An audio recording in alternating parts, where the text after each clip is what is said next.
Hey guys, Brad from Messicks. Today we're going to talk about a few things that the average homeowner can do should you find yourself in a situation where your snowblower won't start and snow's in the forecast. Messicks, a helping hand with your land. Sometimes we forget the basics, and on machines we don't operate daily, we can forget how the starting process actually works. I'm going to go over a few things here to make sure that you're going through each sequence correctly when starting your snowblower. First, we begin by making sure the ignition key is installed. Next, we're going to turn the throttle to full throttle, the choke to full choke, and prime your equipment. If you run your equipment routinely, it typically tells you to push it 3 times. However, you want to push it until you feel resistance. That means fuel is pumping through the system.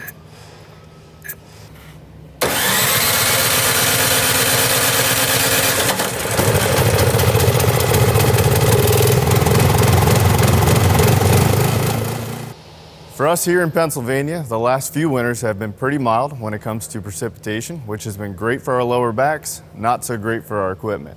The less these things get used, the harder they are to start. The items we're going to talk about today range in difficulties from somebody that likes to tinker on the weekends to a full-blown mechanic. So we'll try and help you out no matter where you fall on that range.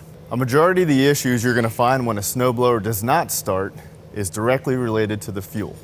So we're going to go over a few items here that hopefully deal with that issue. And the first item we're going to be talking about is putting some starting fluid inside your combustion chamber. For most modern snowblowers, the easiest access point to spray starting fluid is going to be into your spark plug hole. So we're going to begin by popping off the wire and removing the spark plug.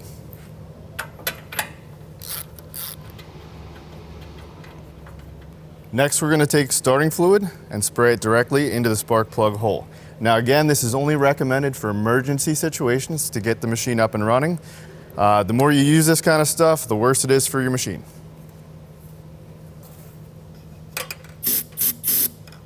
Now you don't need much, just enough to get the machine to fire off once to hopefully draw that fuel out of the tank through the carburetor and get this machine running. Next, we're going to put the spark plug back in. Now you want to be relatively quick in between spraying the fluid in there and getting the plug back in. Now when you go to tighten the spark plug, be sure not to over tighten it or you'll do some damage.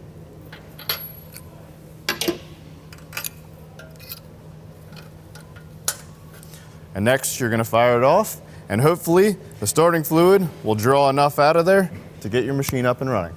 Because of the limited use of this type of equipment, a lot of times the fuel that's left in there becomes old, stale, and won't fire off. If starting fluid doesn't work, our next step is going to be to try and get that old fuel out of the system. The easiest access point for most snowblowers is going to be a drain screw on your carburetor float bolt. So we're going to remove that now, see if we can get that old fuel out. If we look at the carburetor on this model, there's 2 screws on the float bolt. One goes straight up and one's kind of at an angle.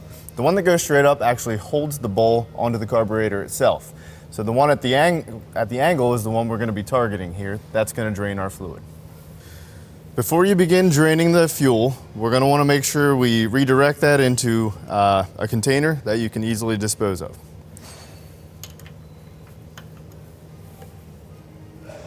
Hopefully you have a nice smooth flow of liquid fuel. Sometimes, if the fuel is very old, it will actually gel up.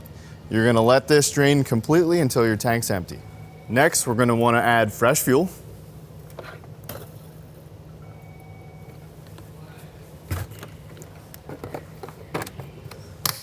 And now we repeat our starting process.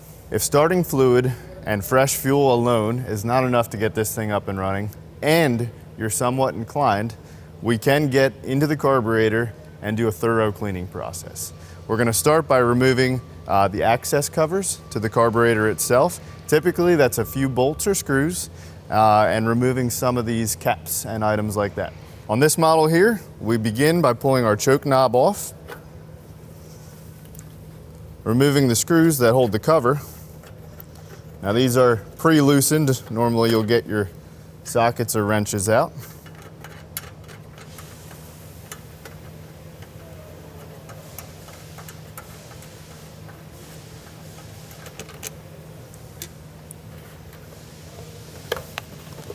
And by removing the cover, we now have access to the carburetor itself.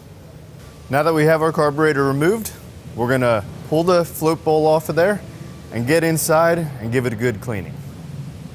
So that lower bolt we talked about earlier is the one we're gonna remove.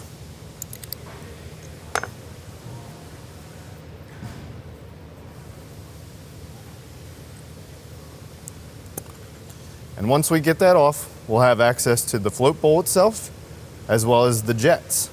What we're typically looking for once we have access to these two components is gonna be gelled up fuel blocking the passageway for fresh fuel to flow through. You're gonna wanna get yourself a decent carburetor cleaner, spray in the bowl itself, as well as up through the passageway of the jets.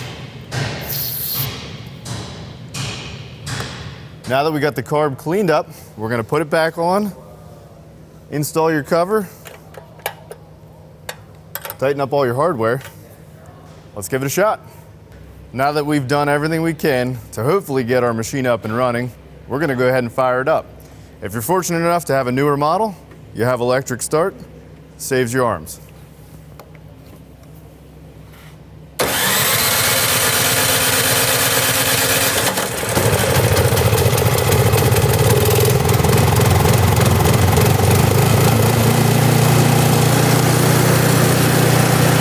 Another topic that is often discussed is how do you store these things so that they hopefully start the next time you need them. When it comes to fuel, the best method for this style machine is to run the tank completely empty. If you're unable to do that, stabilize the fuel and start it up periodically. Hopefully some of the items we talked about today have helped you out in an emergency circumstance. However, if you need us, we're here to help. Give us a call at 1-800-222-3373. So you're gonna wanna get yourself, no, Neil goes through. Obviously you're not gonna show me taking 16 minutes to pull the spark plug out, right?